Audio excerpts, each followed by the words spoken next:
आज हम बात करेंगे जेस्टेशनल डायबिटीज मेलाइटिस पर। जेस्टेशनल डायबिटीज मेलाइटिस और जीडीएम यानी कि ऐसी गर्भवती महिलाएं जिनको प्रेगनेंसी के दौरान पता चलता है कि उनको डायबिटीज हो गई है या उनके ब्लड शुगर लेवल ज़्यादा आ रहे हैं। Gestational diabetes mellitus complicates 2 to 15% of all pregnancies, यानी कि अगर महिला गर्भवती है तो 2 से 15% चांसेस है उसको जेस्टेशनल डायबिटीज मेलाइटिस होने की। तो क्या क्या रिस्क फैक्टर्स हैं जीडीएम होने के, कि अगर महिला गर्भवती है तो उसको क्या चांसेस हैं या क्या फैक्टर्स हैं जो उसको जीडीएम होने के चांसेस जिसके कारण से बढ़ जाते हैं। First of all, history of diabetes in the family में डायबिटीज है या गर्भवती महिला को प्रीवियस प्रेगनेंसीज में जेस्टेशनल डायबिटीज मेलाइटिस हो चुकी है, जो कि सब्सिक्वेंटली जिनके ब्लड शुगर लेवल्स बाद में नॉर्मल आ गए थे विदाउट एनी मेडिकेशन। सेकेंड, अगर उनकी एज ज़्यादा है, अबव 30 ईयर्स है।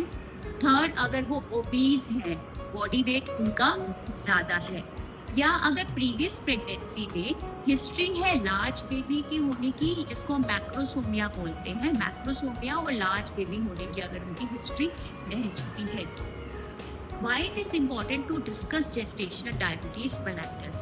क्योंकि जीडीएम जहाँ पर गर्भवती महिला को तो नुकसान करता ही है, जैसे कि टाइप 2 डायबिटीज़ में जो भी हमें कॉम्प्लिकेशंस होती हैं, फ्रीक्वेंट यूटीआईज हो सकते हैं, स्किन इन्फेक्शंस हो सकते हैं और आँखों की गुर्दों की प्रॉब्लम आ सकती है। वैसे गर्भवती महिला को ये सब प्रॉब्लम्स तो फेस करनी ही पड़ती है, प्लस जो उनका जो बेबी जो है उसको भी कॉम्प्लिकेशंस हो सकती है, बिकॉज मैटरनल शुगर लेवल ज़्यादा होती है, जिसके कारण से क्या होता है कि इन्फेंट की इंसुलिन ज़्यादा बनने लग जाती है। And insulin is a growth hormone which causes abnormal growth of the baby, जिसके कारण से बेबी मैक्रोसोमिया या लार्ज बेबी हो सकता है। और इसके अलावा स्टिल बर्थ्स हो गए, प्री मेच्योरिटी या रेस्पिरेटरी डिस्ट्रेस सिंड्रोम, काफ़ी तरह की कॉम्प्लिकेशंस बेबी में हो सकती हैं।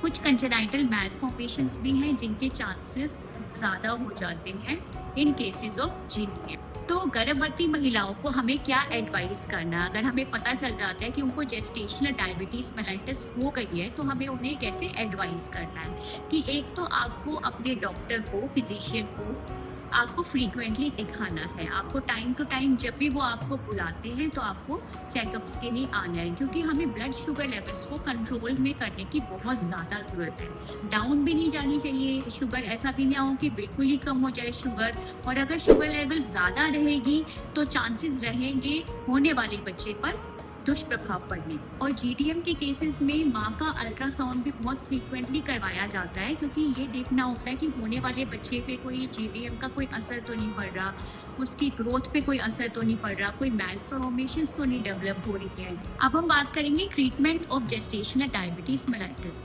इसमें हम पहले बात करेंगे एमएनटी की, विच इज़ मेडिकल न्यूट्रिशन थेरेपी, यानी कि हम पेशेंट को 2 वीक्स का ट्रायल देते हैं कि वो खाने पीने की परहेज करें।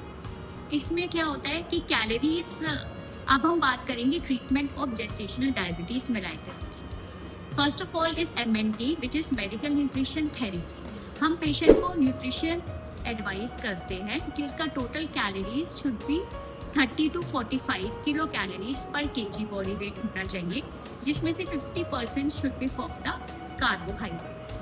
प्रोटीन रिक्वायरमेंट जो पेशेंट की रहती है वो 1 to 1.5 ग्राम पर केजी बॉडी वेट रहती है। जो भी परहेज जो हम टाइप 2 डायबिटीज़ मेलाइटिस में पेशेंट्स को बताते हैं रिगार्डिंग न्यूट्रिशन, फूड हैबिट्स, वही सेम डाइट हमें एडवाइस करनी है for patients with gestational diabetes mellitus.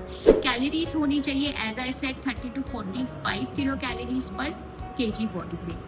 Calcium supplementation, folate supplementation है वो प्रेगनेंसी में एज इट इज़ उनका चलता रहेगा। ये 2 वीक्स का हमें एमएनटी का ट्रायल देना होता है। 2 वीक्स के बाद अगर हमें लगता है कि पेशेंट की blood sugar levels are within the normal limits, then we continue with the MNT. But अगर हमें लगता है कि ब्लड शुगर लेवल्स कंट्रोल में नहीं है तो हमें स्ट्रेट अवे थेरेपी पे पेशेंट को लेना। जेस्टेशनल डायबिटीज मेलाइटस की ट्रीटमेंट में हम पेशेंट को इंजेक्शन इंसुलिन एडवाइस करते हैं। इसमें कोई ओरल ड्रग्स का कोई भी रोल नहीं है, हम केवल पेशेंट को इंजेक्शन इंसुलिन ही देते हैं। अब डिपेंडिंग अपॉन कि पेशेंट की शुगर लेवल्स कितनी रहती है या पेशेंट का लाइफस्टाइल कैसा है, फूड हैबिट्स कैसी है, इसके अकॉर्डिंगली हम पेशेंट को इंसुलिन एडवाइस करते हैं कि इंसुलिन हमें प्री मिक्स इंसुलिन देनी है, शॉर्ट एक्टिंग इंसुलिन देनी है या लॉन्ग एक्टिंग इंसुलिन देनी है, but has to be insulin only. और फ्रीक्वेंटली आप अपने patient at the end I will say कि अगर आपको जेस्टेशनल डायबिटीज़ है तो कोई भी घबराने की बात नहीं है, everything will be taken care of. आप अपने डॉक्टर से मिलें और अपने रेगुलर हेल्थ चेकअप्स करवाते रहें।